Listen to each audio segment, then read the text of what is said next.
Comentários e entrevistas sobre política. Hoje nós estamos apresentando no Momento Democrático a Cláudia Costin. Cláudia Costin tem um currículo assim espetacular, se formou pela GV, fez mestrado, doutorado, hoje passou por organismos nacionais e internacionais, foi ministra de governo na área da gestão pública, passou pela educação, passou pela cultura, e na educação, mais, ela ficou na educação, ela teve um trajeto aí que ela desviou o rumo da administração pura para da administração cultural, e agora, né, é uma das maiores especialistas brasileiras de educação, do ensino fundamental, médio e até universitário. Então, Cláudia, muito obrigado pelo convite e tê-la aqui vai ser uma honra. Olha, eu aqui queria agradecer, é um prazer estar aqui conversando sobre educação. Eu sou daquelas que acha que educação não é só uma área de estudo, mas é uma paixão, uma quase obsessão. E eu aproveito para comentar um pouquinho, então, dessa trajetória que você falou, porque eu, de fato, comecei, e isso pouca gente sabe, como professora de educação básica. E, minutinho, um momentinho, eu vou ter que desligar aqui. Não, ixi, eu fiz uma confusão. Não, pronto. Aqui está bem. Não fica Não, é que preocupado que vai tocou o ser meu editado. WhatsApp. Deixa eu só avisar a pessoa, pera um pouco. Tá bom. Alô? Alô? Eu vou ter que desligar, estou no meio da gravação de um podcast. Tá, eu te ligo em seguida, tá bom? Beijo. É lá do programa da Tabata. Bom, podemos retomar? Vocês Não, cortam, né? não. Tá Corta, bom. fica tranquilo.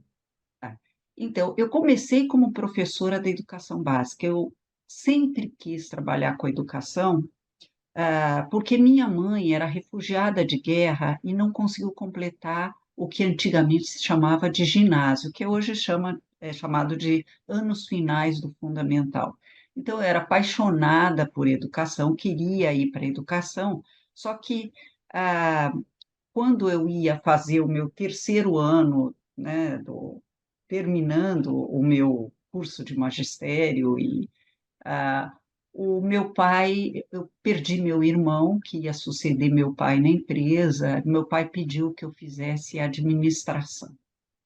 Eu achei aquilo um horror, porque eu queria salvar o mundo, eu tinha uma Mas você visão fez muito. administração pública. Foi? Por quê? Porque eu fui procurar como é que eu responderia para um pai que perdeu o filho 3 dias antes, né? Meu Deus do céu. E aí que eu descobri que existia administração pública. Então, eu não tinha uma noção clara de como é que eu tramito de educação para políticas públicas, que hoje eu tenho. Mas naquela época eu pensei, pelo menos assim, eu faço administração pública, deve ter alguma conexão com educação, e eu vejo o que vai acontecer depois. Só que demorou muito para eu voltar para a educação. Eu fiz administração pública, tive um curso incrível na GV de administração pública, porque os professores da USP, naquela época, 75, tinham sido, os bons professores da USP, muitos deles tinham sido demitidos da USP e a a FGV, a IASP, abrigou esses professores e muitos deles deram aula na administração pública. Isso é um fato importante. Não esquece do artigo 477 do AI-5, né? Onde Exatamente, botava aluno na cadeia e professor na aposentadoria, né? exatamente. Mas foi um curso maravilhoso. Eu vivi como estudante aqueles anos, em consequência disso, fui presa 2 vezes durante a ditadura. Então, tive uma experiência, por um lado, difícil, mas, por outro lado, de muita convicção. E fui dando aula nesse tempo, num curso de alfabetização de adultos e do que hoje nós chamamos de educação de jovens e adultos, que a Mas própria você GV. sabe que a sua prisão eu fui para Brasília falar com o ministro Jarbas Passarinho para te libertar. Você sabia É. disso? Não, eu não É, sabia é. especificamente de você, mas houve Não, eu uma fui, mega fui. manifestação na FGV Como pela é? minha Eu liberdade. fui. O Flávio Constant Pires me mandou para Brasília, eu fui falar com o Jarbas Passarinho, a pretensão, né? Fui falar com o Jarbas Passarinho, eu acabei no CNI, no SNI. Sério, me mandaram lá para baixo, para o quarto andar. O Frazão virou e falou: O que que você quer? Quero libertar a Cláudia e o Paulo. Falou: Pode descer, vai para o SNI. E eu fui falar com o coronel. Quase que eu fui Mas que preso. fica também. Mas o bom da história é que o coronel era primo de um coronel que eu passava as férias no Rio de Janeiro, o Amaury Versilo. Eu falei para ele, falei, olha, eu estou aqui para libertar os meus amigos, né? Mas eu quero deixar claro o seguinte, só para ter costa quente, eu sou afilhado do Amaury Versilo, do coronel da Escola Superior de Guerra. Você está brincando? É meu primo. Aí a Não, coisa ficou tudo suavizada, mas eu não consegui te liberar. Mas, eu fiquei enfim, alguns dias. Mas mas e fui depois, um pouco depois, fui enquadrada na Lei de Segurança Nacional, mas também isso nossa, conseguiu fazer na invasão da PUC, né? tá. Então, tudo isso para dizer que no fim, a vida às vezes tem essas conspirações positivas, porque eu comecei, queria educação, por essa questão do meu pai, eu fui para a administração pública, mas foi muito bom ter ido para a administração pública, porque eu acabei me especializando em políticas educacionais. E a minha área não só de pesquisa, como de paixão, como eu disse agora há pouco. E de lá acabei indo, trabalhei na Fundap, que é um órgão que modernizou a administração pública paulista, dei aulas na PUC, e aí eu dei aulas ainda sem mestrado, acredito, naquela época era Era possível. possível, é. Enquanto fazia meu mestrado, eu dava aulas no curso básico da PUC. E foi muito positivo também, aprendi bastante. Aliás, essa ideia de aprender é fantástica. A vida é um eterno aprendizado, né? A gente tem que ser, como diz a música, um eterno aprendiz. E aprendi muito ao longo, não só da minha educação formal, mas da minha vida profissional. E eu acho que muitos de nós somos assim. Aprendemos ao ter Eu, que é, enfrentar é, desafios. Você sabe que eu tenho 1 hora por dia ou duas, só me dedico ao aprendizado. Eu faço É. fazendo curso ou lendo, não é? Não tem outro jeito, né, Cláudia? E eu acho que Cláudia, ler é uma forma de é aprender também muito. fundamental, né? Cláudia, você passou por poucas e boas, né? Como a gente viu. Mas profissionalmente, qual foi o seu maior desafio até o momento? Olha, eu passei por desafios, eu não vou falar de um só, eu vou falar de dois ou três. Um dos desafios que eu passei foi de muito jovem ser ministra, durante o governo Fernando Henrique Cardoso, a quem eu respeito muito. E, e aprender a respeitar a dinâmica da política sem se render a ela. Foi um desafio. Por que que eu digo sem se render a ela? Porque, bem ou mal, todo parlamentar, e a gente que vai trabalhar no executivo tem que ter uma certa humildade, todo parlamentar foi eleito pela população para interpretar aspirações e converter em políticas públicas. Eu não fui eleita por ninguém, eu nunca fui. Eu só para o centro acadêmico que eu fui candidata, eu nunca fui candidata a mais nada. Então, aprender a evitar arrogância tecnocrática foi um desafio que não é que eu nasci sabendo, não. Eu tive que quebrar um pouco, como se diz, quebrar a cara um pouco, errar um pouco para aprender que não, a gente tem que conversar e escutar todo mundo, e mesmo que haja opiniões divergentes, discutir respeitosamente. Nem sempre é fácil a gente ter o sangue frio para isso, mas eu fiz. Outro grande desafio, mas esse foi de paixão, foi como viver uma grande paixão com seus altos e baixos, foi ser secretária de Educação da cidade do Rio de Janeiro. Eu, paulista, fui ser secretária de Educação do Rio de Janeiro, a maior rede de escolas do país, municipal de escolas do país. E, e já com uma certa senioridade, depois de ter sido diretora executiva, vice-presidente executiva da Fundação Vitor Tivita, na área de educação, depois de já ter retornado para a educação, mas pôr em prática, a nível municipal, que é onde a educação acontece, foi bastante desafiador, mas também com um sentido de realização muito grande. Então, tive que enfrentar greves, protestos, mas também tive um aumento, aumentamos nas escolas de favelas, por exemplo, do Rio, em 33% o IDEB, ninguém, dos anos finais, que é o antigo ginásio, foi algo muito E hoje é impactante. a nona série, né? Hoje é nona série, nono ano.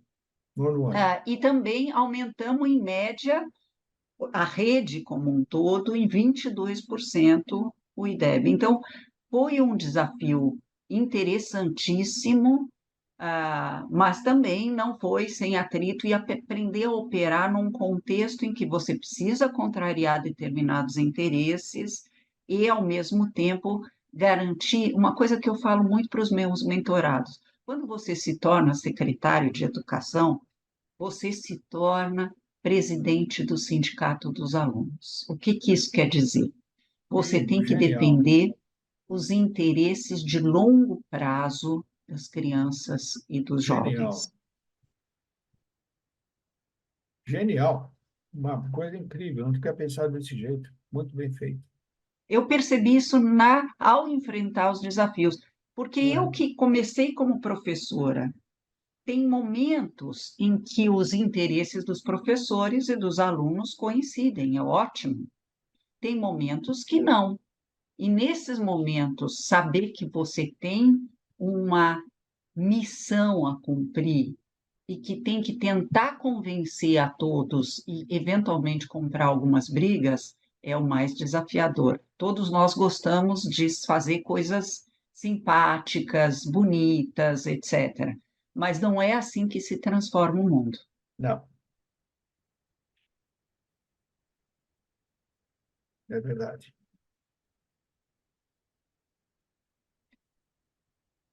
Pode Então, continuar. vamos. Você vai fazer. Eu pensei que você ainda quisesse Ah, falar mais alguma coisa. Ah, tá certo. Bom, essa experiência do Rio de Janeiro, ela hoje a gente ouve muito crime organizado, porque as coisas. No seu tempo, isso era já tão evidente ou era menos evidente? era evidente, era evidente. A pior, buscou-se construir uma solução para a questão do crime organizado e das milícias, porque no Rio, diferentemente do que as narrativas iniciais colocavam, não é que existe o narcotráfico de um lado, as facções do narcotráfico, e do outro as milícias que tentam vender segurança para os moradores. É mais complicado que isso. As milícias se tornaram narcotraficantes também. Então, Lógico, né? são dois grupos muito complicados. Infelizmente, uma boa parte da polícia está contaminada pela questão das milícias, e a política nacional está muito contaminada tanto pelo tráfico quanto pelas milícias, mas no Rio eram momentos de grande tensão. Houve uma tentativa de pacificação que não foi bem sucedida, então, nós vivíamos, naquele período, a tentativa de organizar uma retomada dos territórios, mas que, infelizmente, a equação das milícias atrapalhou, que isso se mantivesse. Então, nós criamos lá uma estratégia chamada Escolas do Amanhã. Eram Ah, escolas, eu lembro disso. 155 escolas em áreas Foi. controladas ou pelo tráfico ou pelas milícias, que nós fizemos um esforço grande para criar incentivos para os professores e diretores que para os melhores irem para esses territórios. Tá. Porque o problema é que essas escolas, normalmente, são as que têm menos professores, os professores que acabam de chegar, que ainda não acumularam uma experiência, vão para esses territórios, normalmente os últimos colocados nos concursos, quando já está renovando pela segunda vez ou terceira vez. Então, nós fizemos isso e fizemos o seguinte: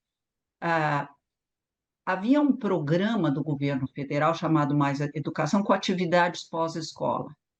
E eles escolhiam quais as escolas que eles queriam. Eu falei, não, eu quero escolher as escolas. E serão as 155 escolas do amanhã. Todas elas vão ter atividades de pós-escola, valorizando a, os talentos das próprias favelas que não estavam comprometidas com o tráfico ou com as milícias.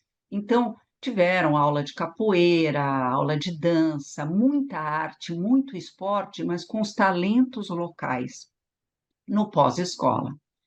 Ao mesmo tempo, a gente criou um programa de colocar as escolas de Fundamental 2 em tempo integral, mas priorizando as áreas de maior vulnerabilidade, justamente essas escolas. Então, passamos a ter, para além do pós-escolas, aulas em tempo integral, que foi o segredo que Pernambuco adotou para melhorar o ensino médio, por exemplo, e depois o Genial, hein? fundamental.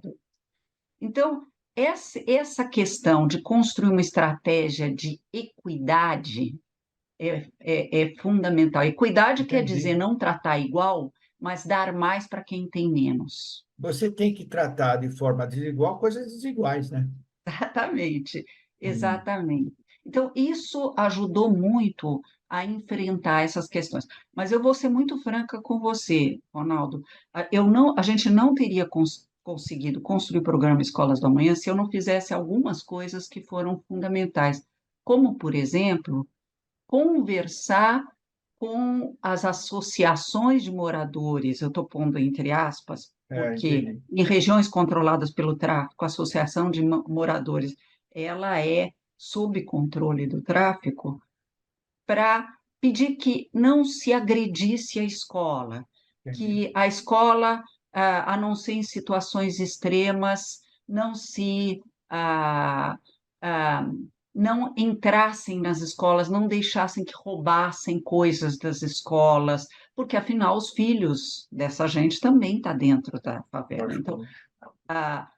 isso foi um ponto importante, mas conversamos também com a polícia para não fazer incursões em horário de entrada e saída das crianças, porque as crianças, por vezes, eram usadas como escudos. Então, foi toda uma negociação, incluindo com ONGs dentro dessas favelas, que tinham uma atuação importante, especialmente no Complexo da Maré. No Complexo da Maré tinham ONGs, um trabalho muito bonito, cultural ou de creches. Então, eles nos ajudaram muitíssimo para que o dia a dia das crianças dessas escolas fosse levado a sério e que os pais mandassem as crianças na escola e que não houvesse absenteísmo. Quem também muito me ajudou nesse programa foi o Ministério Público do Rio de Janeiro. Sei. Então, se a criança começa a faltar demais, mandar uma cartinha para os pais, o Conselho conselho tutelar, né? tutelar também. É. E, inclusive, nós fizemos uma busca ativa de crianças que tinham abandonado a escola, Sei. especialmente nessas áreas, num projeto em parceria com a Fundação Qatar, que foi todos na escola, quer dizer, ir para casa. Então, tinha que ser gente daquela comunidade indo para casa dos que abandonaram escolas, tentando trazer de volta. Então, foi uma experiência muito boa. Não é à toa que o IDEB dessas áreas controladas pelo tráfico e as milícias melhoraram mais do que a média do município. Nós gastamos na educação pouco, ou gastamos mal, ou gastamos pouco e mal? Não, nós gastamos. Bom, a gente gasta pouco e mal. Deixa eu falar por quê. Sim, o Brasil gasta cerca de 6% do seu PIB em educação. Portanto, ele gasta mais do que a média da OCDE. Mas tem dois comentários a se fazer para isso. Nós gastamos muito mais com ensino superior, nós gastamos mais do que a média da OCDE com ensino superior e menos da metade do que o gasto per capita da OCDE com a educação básica, quer dizer, da creche Entendi. até o final do ensino médio. Além disso, a gente gasta mal. Por que que a gente gasta mal? Porque não se valoriza gestão, boa gestão nas escolas públicas. Ah, é impressionante a gente verificar, e isso eu não verifiquei só no Rio de Janeiro, em vários lugares.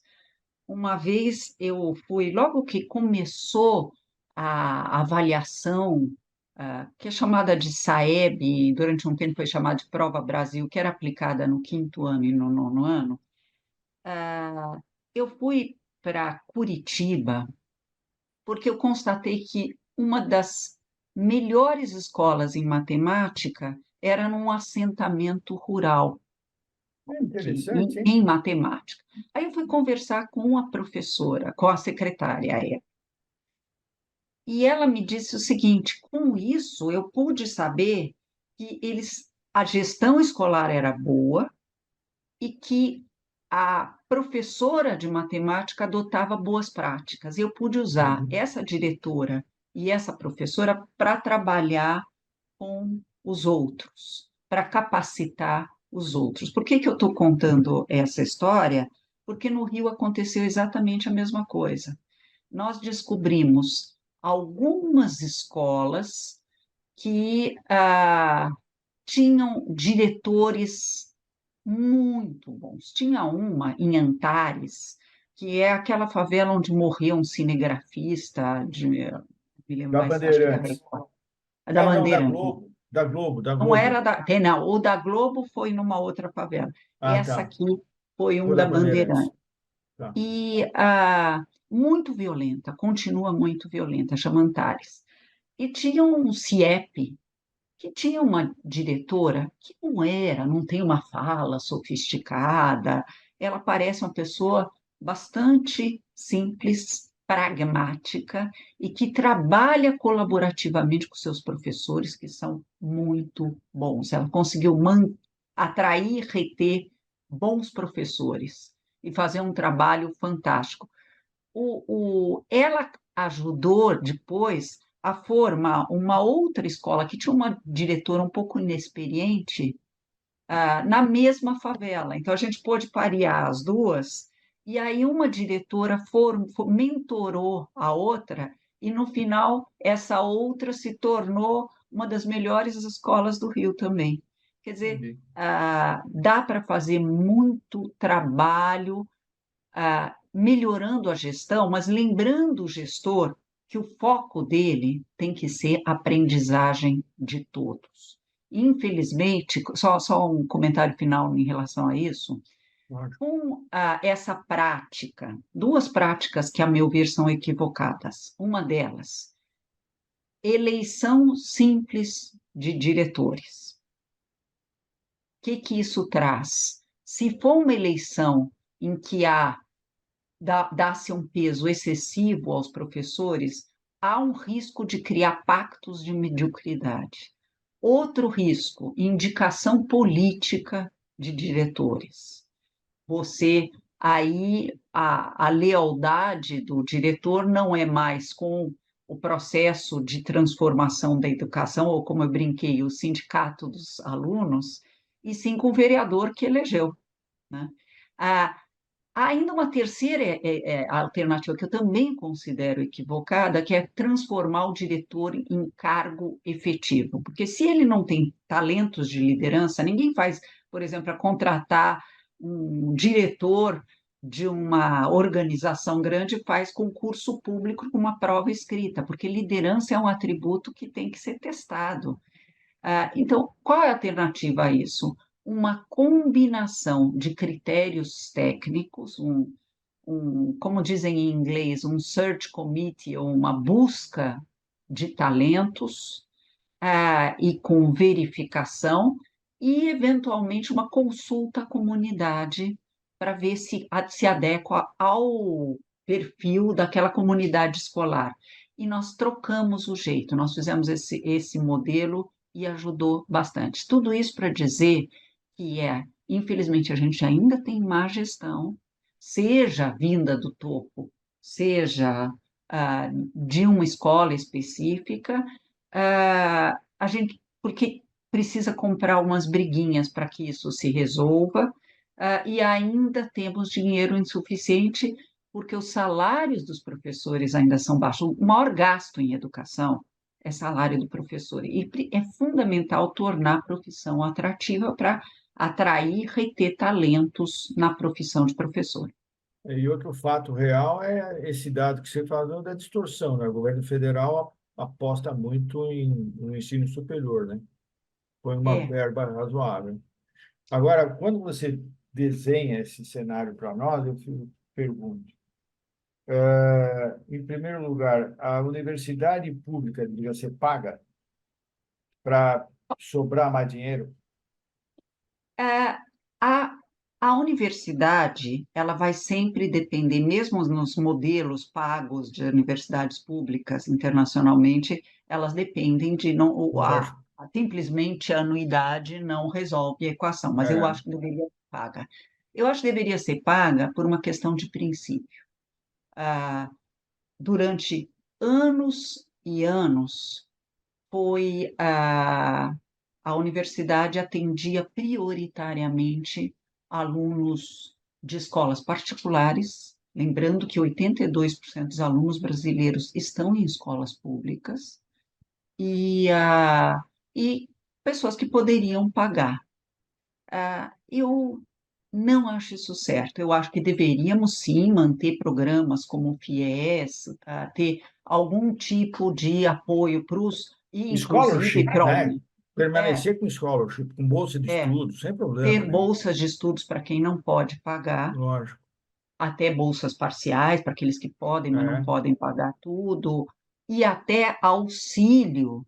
moradia para aqueles que vão ter a faculdade de graça, mas não basta ter a faculdade de graça. Mas eu acho que, por uma questão de princípios, acho que a universidade privada deveria ser paga.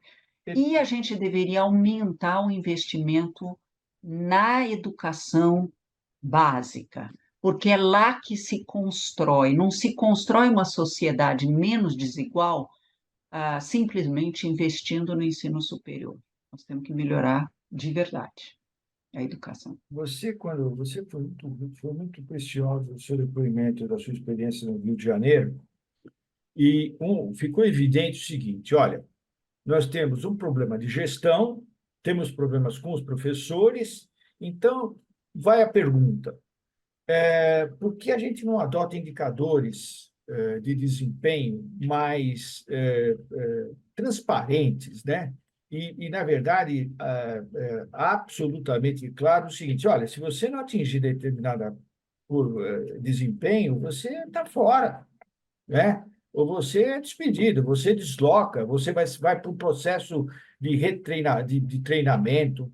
Por que não se tem o valor não é da meritocracia, não, é o valor da contribuição do seu trabalho para a população, porque você está sendo pago com o dinheiro da população. Por que não temos um sistema de avaliação melhor, tanto para diretor, como professor e até até cozinheira, seja lá o que for da escola? Por que não existe isto?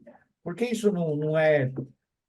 Eu vou dar uma resposta um pouco difícil, é, porque a opinião pública ainda olha, não só a opinião pública, mas como a imprensa, para o professor não como um profissional, mas como alguém que merece pena, piedade. E o que não faz sentido algum. O professor precisa ser valorizado como um profissional e não como uma pessoa que está sofrendo. Parece paradoxal essa reflexão, mas não é, não. Muitas vezes, o próprio professor, como a opinião pública o vê como alguém que sofre e não como um profissional, ele próprio não se percebe como um profissional, muitas vezes. E não é isso que o professor quer, ser visto como um coitadinho, ele quer ser visto como, com respeito e admiração profissional. Isso quer dizer não só melhores salários, mas também e melhores salários e condições de trabalho, evidentemente, eu já vou falar quais são elas, mas também como alguém que pode e deve ter orgulho das suas práticas. Porque muitas vezes é o próprio professor que tira o autorrespeito do colega. Eu trabalhei muito durante o período da pandemia num hospital, porque eu estava com meu marido 2 anos hospitalizado e na UTI, então o hospital me emprestou um gabinetezinho para eu poder fazer eu fiz mentoria de 51 secretários municipais, 3 estaduais, para poder ver como é que a gente garante alguma forma de aprendizagem à distância, e nesse tempo eu 2 vezes entrei numa sala de médicos lá do hospital. E um dos médicos um dia entrou e falou assim: eu salvei a vida do meu paciente. Quando ele disse isso, eu fiquei imaginando uma cena, relembrando, melhor dizendo, uma cena que eu vi numa sala de professores. Entrou uma professora toda feliz e falou: eu finalmente consegui alfabetizar o Lucas. Sabe o que que as colegas disseram? Tá querendo bancar de herói, é? Você está brincando? É. É como se nós professores, não achássemos que ter orgulho das práticas fosse legítimo. Então, quando eu olho para mim mesma como alguém que é digno de piedade, não do direito de ter orgulho profissional, toda a relação é complicada. Então, primeiro, nós temos que formar melhores a formação inicial do professor e temos que fazer um desenvolvimento profissional do professor, lidando também com cultura organizacional e atitudes. Nós temos orgulho das nossas práticas. Boa gestão quer dizer garantir que toda criança aprenda, com altas expectativas de aprendizagem, não só para alguns, mas para todos. Ser bom professor é alfabetizar o Lucas e ter orgulho disso, e poder ter o direito. E é também trabalhar colaborativamente no planejamento das aulas. E isso muda muito o jogo. Aí você me pergunta, devemos ter avaliação de professores? Eu acredito que sim. Portugal mudou a cena educacional introduzindo numa guerra com corporativismo, uma Lógico. avaliação de professores e mantiveram até hoje. Já entrou governo pouco mais à direita, governo um pouco mais à esquerda, e essa avaliação de professores vem continuando. Nós temos que perder o medo de avaliações, porque a gente só vai saber no que os professores vão ter que ser aperfeiçoados se a gente fizer uma avaliação bem feita. Ela não tem que ser só punitiva. Ela Não, tem que ser para identificar onde é que esse professor pode ser aperfeiçoado. Todos nós nos aperfeiçoamos ao longo da vida profissional. Se eu verdade. pensar nos erros que eu já fiz na minha vida profissional, eu devo ter feito vários. E eu fui aprendendo com eles. Um professor, inclusive ao dar aulas, Lógico. então eu dava de um jeito, depois eu via que não funcionava, ou um colega me dava uma dica, eu ia aprendendo com a dica. É assim que a gente aprende. Resiliência quer dizer Você cai porque comete um erro e você se levanta tendo aprendido com esse erro.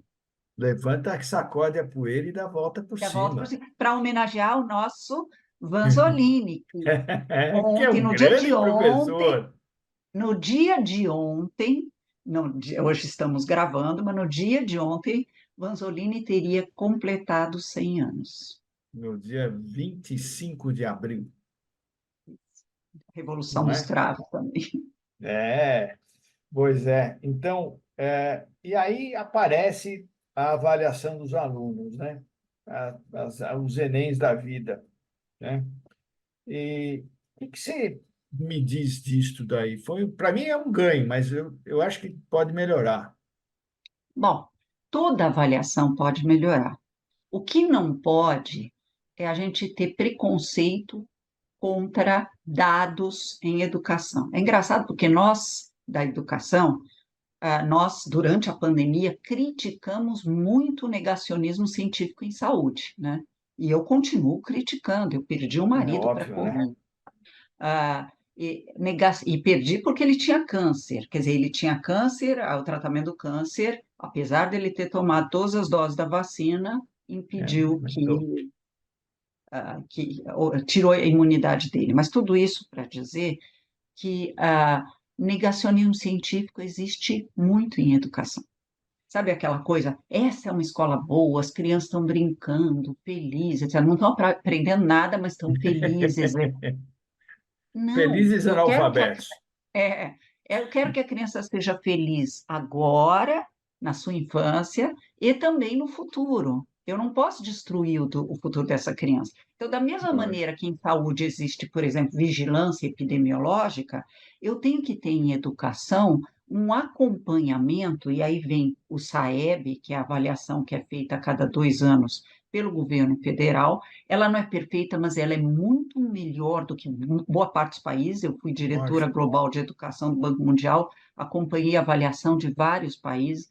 O Brasil tem um bom sistema de avaliação, tem um bom INEP, que não foi destruído, tentaram destruir, mas não está mais destruído, e que faz uma boa avaliação. Com isso, nós temos dados de cada escola, que me permitiram, por exemplo, fazer o que eu fiz, contei agora há pouco, colocar uma diretora de uma escola que eu descobri que era excelente em Antares, mentorando a outra diretora de escolas que era ainda um pouco inexperiente e fazendo com que, sem trocar a pessoa, com que ela superasse suas dificuldades.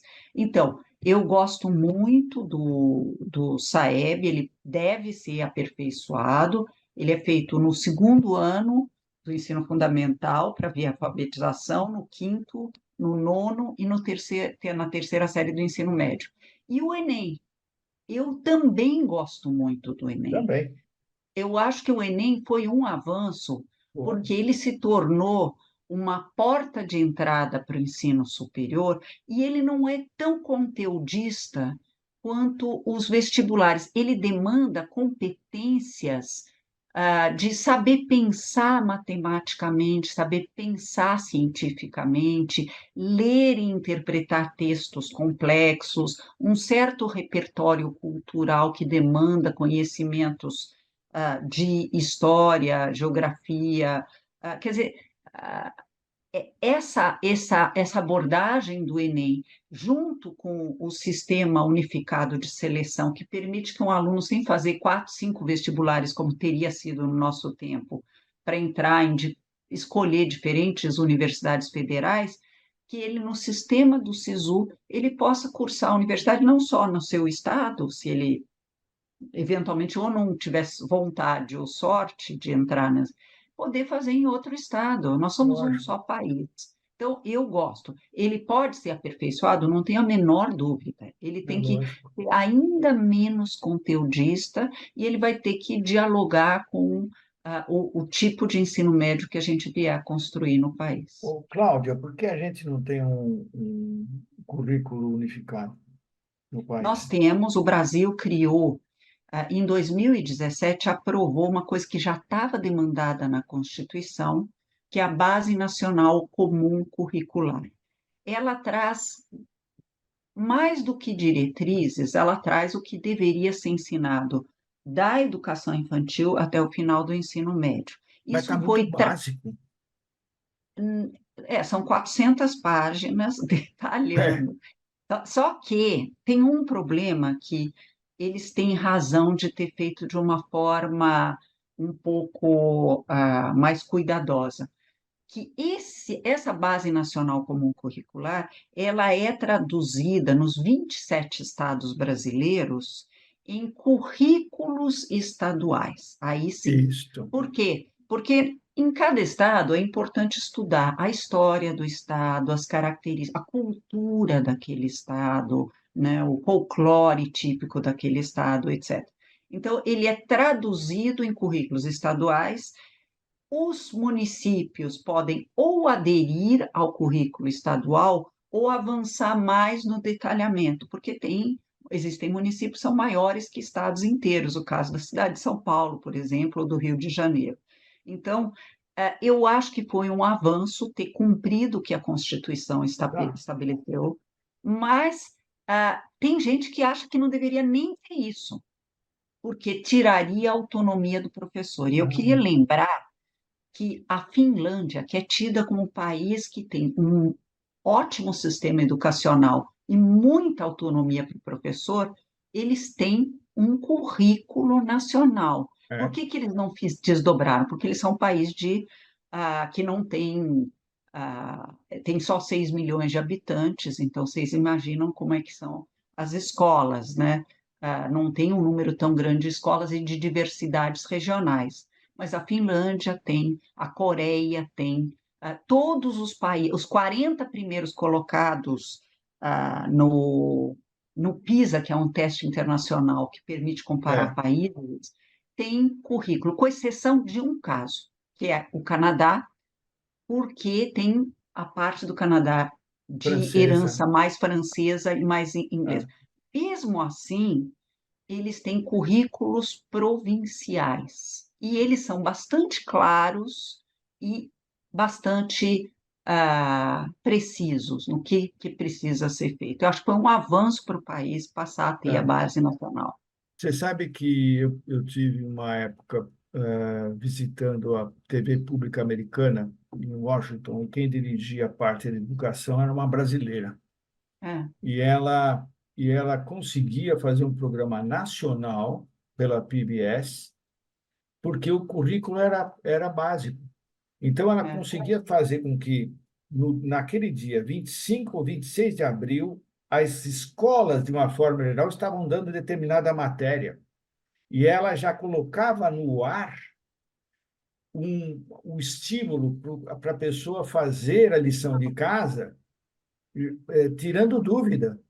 Olha que coisa incrível, né? é, Imagina uma verdade. TV Cultura, É. no caso, né? O TV Trabalhando Brasil, junto com a trabalhando junto base. com a educação, com a unificação do nosso currículo. É um avanço importante, porque hoje em dia você tem sistemas de inteligência artificial que você pode fazer um mundo de coisa, né?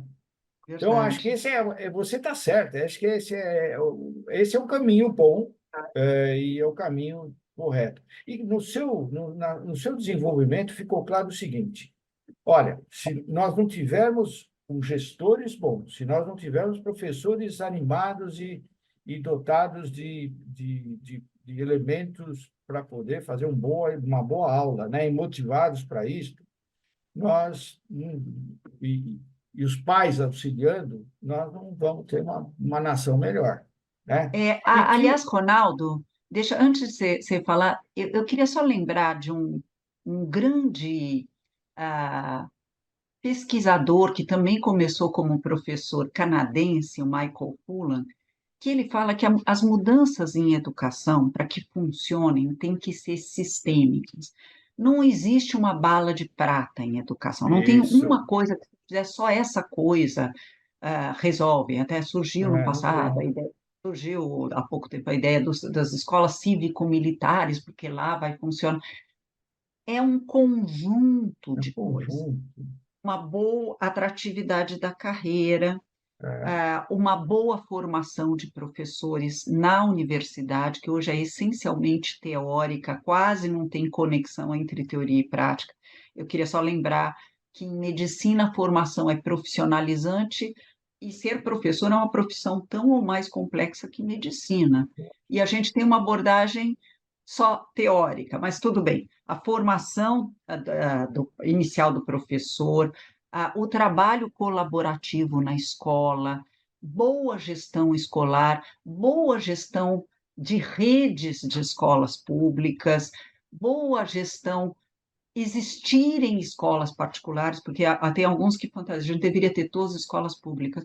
Não, a gente tem que dar o direito de escolha aos pais.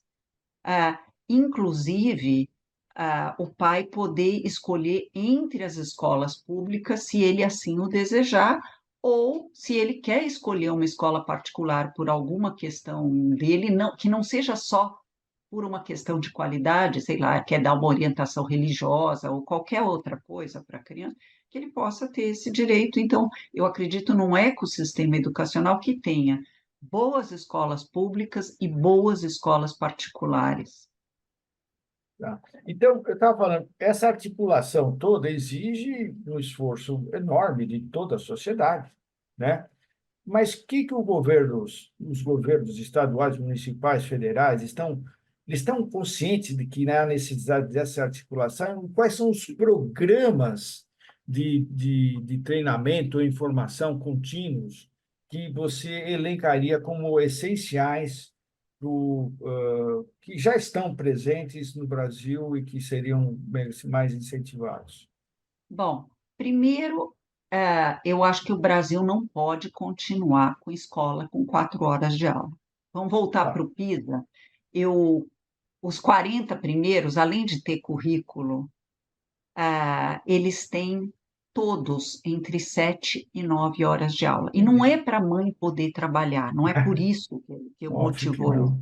É porque, para uma aula mais dialogada, mais educação mão na massa, com experimentação e tudo mais, não dá para ter aula só 4 horas. Aula, 4 horas de aula com o que precisa ser transmitido e desenvolvido nas crianças, você só pode despejar conteúdo, escreve no quadro, a gente copia no caderno, decora e devolve numa prova naquilo que o Paulo Freire criticava, chamando de educação bancária, né? Eu deposito no banco e saco depois. Não, a gente vai competir nos próximos anos, Ronaldo, com a inteligência artificial, que vem substituindo postos de trabalho numa velocidade sem precedentes na história. Se a gente achar que só decorar fórmulas matemáticas, fatos e datas, personagens históricas que a gente vai avançar, isso já as ferramentas de busca, antes mesmo do chat GPT, já substituíam, não precisa mais isso. O que eu Entendi. preciso é uma aula que ensine o aluno a pensar.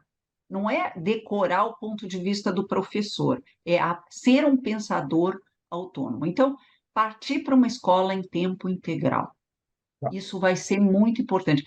Formar os professores para um ensino em tempo integral que não seja mais do mesmo. Nós vamos precisar fazer isso. A outra coisa é uma ênfase grande em alfabetizar direito, porque o Brasil não está alfabetizando direito e está alfabetizando sem base em evidências científicas. O mundo já abandonou há muitos anos a forma de alfabetização que o Brasil adotou nos últimos 30 anos. Nós precisamos garantir que toda criança saia alfabetizada. Hoje estabelecemos como meta que seja no fim do segundo ano, para consolidar no terceiro. Eu acho que deveríamos garantir que a criança saia alfabetizada no fim do primeiro e consolidar no segundo. Isso vai ser muito importante. Outro plano e programa importante é fazer mais resolução colaborativa de problemas com criatividade. A escola precisa fomentar mais criatividade. Como se faz isso? Por aprendizagem baseada em projetos, fazendo com que as disciplinas no Fundamental 2 e no ensino médio estejam em maior diálogo entre elas. Não é abolir as disciplinas, mas é fazer com que elas trabalhem mais junto, porque o mundo não está dividido em disciplinas. A gente dividiu em disciplinas por facilidade de ensino e aprofundamento, mas nós temos que mostrar para as crianças e jovens que essas disciplinas devem estar em conexão. Então, eu acho que esses são alguns pontos importantes, olhar com muito mais atenção para os anos finais do Fundamental, para o Fundamental 2, porque hoje nós estamos olhando muito para o médio, estamos olhando bastante também para a alfabetização, mas ninguém está prestando atenção na adolescência dessas crianças, né? Nós precisamos olhar com muita mais atenção, especialmente no sexto ano, onde há uma reprovação elevadíssima e as crianças chegam lá mal preparadas e ninguém recupera a aprendizagem que eles perderam, com isso eles acabam abandonando a escola. Cláudia, foi um imenso prazer tê-la aqui. Infelizmente, tenho mais um conjunto enorme de colocações para a gente colocar. Vamos fazer parte 2 em algum momento. E agora segue para suas palavras finais, aquilo que nós deixamos de abordar, mas que você acha essencial você deixar o seu recado. Não, eu só queria falar que foi um prazer falar com você, Ronaldo, e eu comecei dizendo uma coisa que eu queria deixar de mensagem para todos, que é, eu falei, eu sou obcecada por educação. E a minha missão de vida, para além de tentar ajudar a transformar a educação, é deixar todos os outros seres humanos obcecados com quem eu interajo, obcecados também por educação. Porque só a educação, de fato, cria uma sociedade mais harmônica, mais coesa e permite igualdade de oportunidades para todos. Cláudia, muito obrigado e até a próxima, se Deus quiser. Tá bom? Até a próxima. Ô, Cláudia, agora vamos cortar, deixa eu falar uma coisa. Eu também estou nessa, viu? Eu estou Ah, é? achando, porque com a minha experiência lá na cultura, eu percebi o seguinte, que o financiamento público de cultura tem que ser voltado para a formação, É. o patrimônio, história e memória só.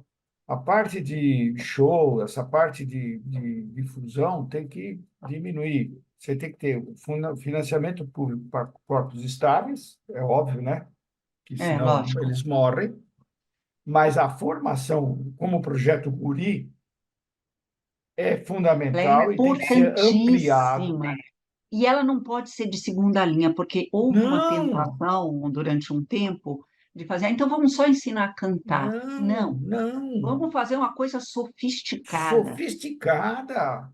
Sofisticada. Porque, Esse é o jogo, porque isso eu aprendi com os ingleses. Os ingleses falaram para mim o seguinte: ó, Ronaldo, sabe por que a Inglaterra decidiu em 2000 fazer a música como elemento chave da educação? Eu falei, não, por quê? Em primeiro lugar, cria foco, porque e estratégia. A criança tem que ficar estudando música, então ele aprende concentração. Segundo, protagonismo, é, porque a criança começa a se expor para fazer as apresentações musicais.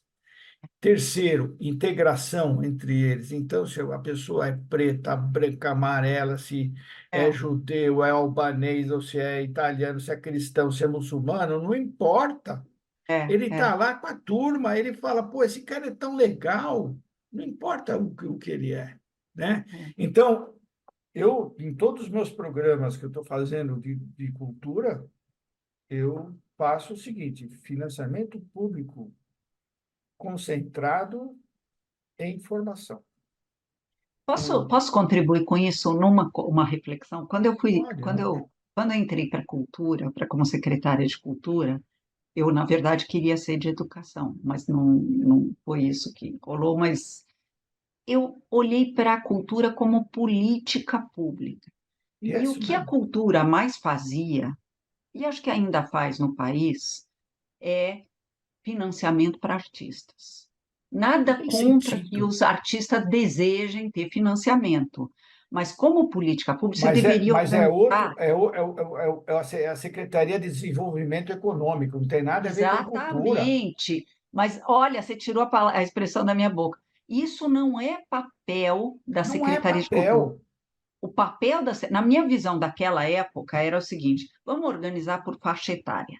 Política pública tem que olhar para o beneficiário da política pública. Então, no caso da cultura, eu tenho que promover inclusão cultural, fomento no fundo, o que você chamou de formação, mas tanto informação para quem quer ser artista no futuro, Não quanto é para ser formação de artista. plateia, Mas quanto não é só formação de ser artista, é apreciador. cidadão. A pessoa Não, passa a ser isso cidadão. é desenvolver o direito de ter fruição do belo instigante, é Isto. formar isso, para isso. E isso é muito importante com a juventude, muito importante. Cláudia, vamos fazer uma reunião só disso para a gente conversar, porque é uma coisa que nós precisamos mudar nessa história da cultura, sabe? A educação e cultura precisa Uma uma conectada. refinada, e para Uhum. esses candidatos aí que estão nos chamando para fazer uma coisa ou outra, a gente tem que refinar Vamos isto sim. para poder pra articular, não podemos deixar desarticulado. Então, eu marco aí com o Cris e a gente marca Pode uma marcar. reunião, tá bom? Olha, foi um grande prazer falar com você, Prazer Ronaldo. também. Beijo. Tchau. Tchau. Comentários e entrevistas sobre política.